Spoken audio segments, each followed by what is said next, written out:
Имаше едно време такъв народ. Моят народ. Народът на хан Аспарух.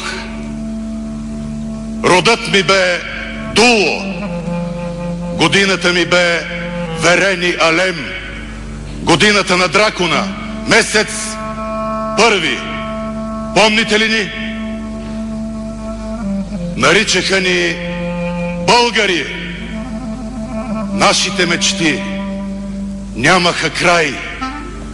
От дивите степи на Волга до златните кубета на Константинопол, от мрачното Черно море до ласкавото бяло. А сега живеем в руините на 4 паднали империи. Българската, ромейската, турската и съветската. Нашата история е историята на загубените мечти.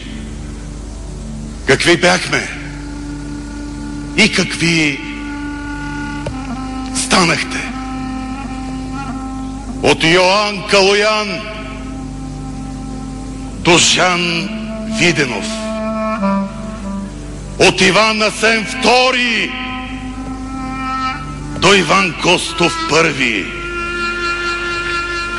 от Симеон Велики до Симеон II.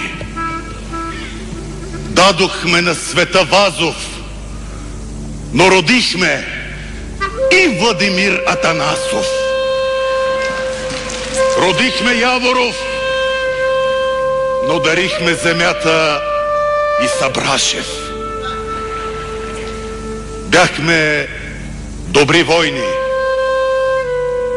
но създадохме и добри предатели.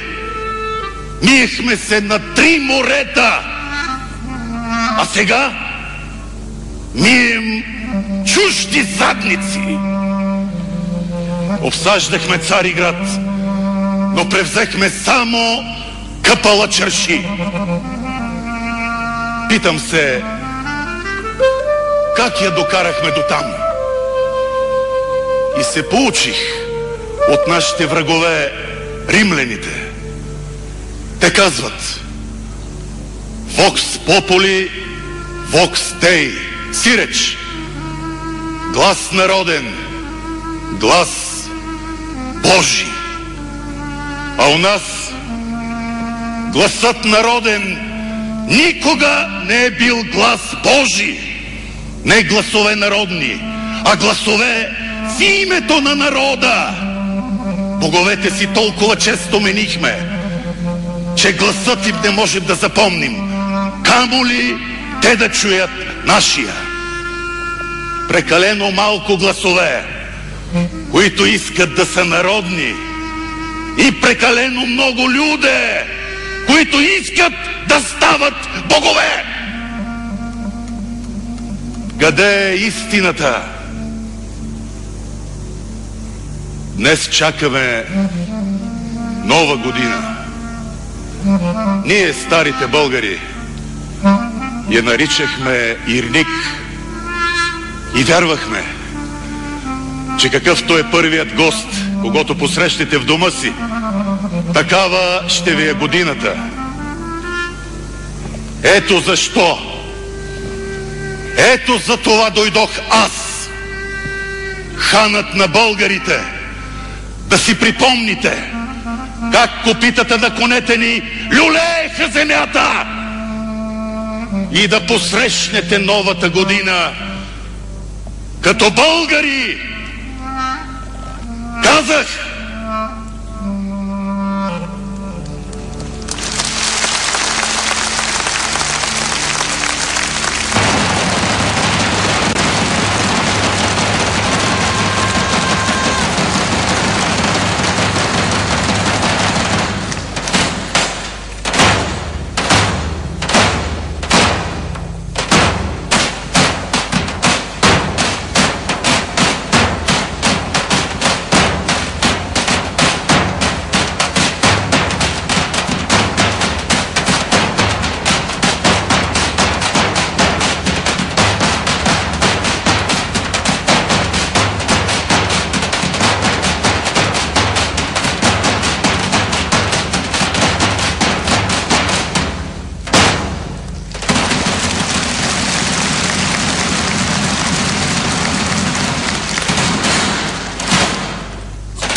се